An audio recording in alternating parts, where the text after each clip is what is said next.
अहमदपूर चपळ विधानसभा मतदारसंघाचे जनसुराज्य शक्ती पक्षाचे उमेदवार गणेशदादा हाके पाटील यांच्या प्रचारार्थ या किनगाव येथे नुकतंच ओबीसी नेते म्हणून उदयास आलेले प्राध्यापक लक्ष्मण हाके सर यांची नुकतीच सभा झालेली आहे आणि मी त्यांच्याशी संवाद साधण्यासाठी किनगाव येथे आलेलो आहे।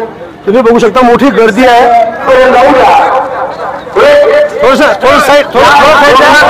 मीडियावाल्यांशी बोलू द्या। लक्ष्मण सर काल तुमच्यावरती नांदेड जिल्ह्यामध्ये तुमच्यावरती हल्ला झालेला आहे, काय त्याला उत्तर आहे तुमचं? एक विचारांची लढाई विचारांना लढली जाते।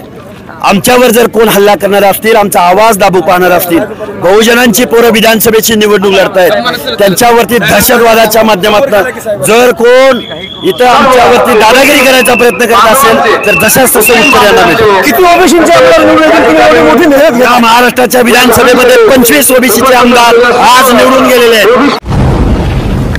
आवाज बहुजनांचा।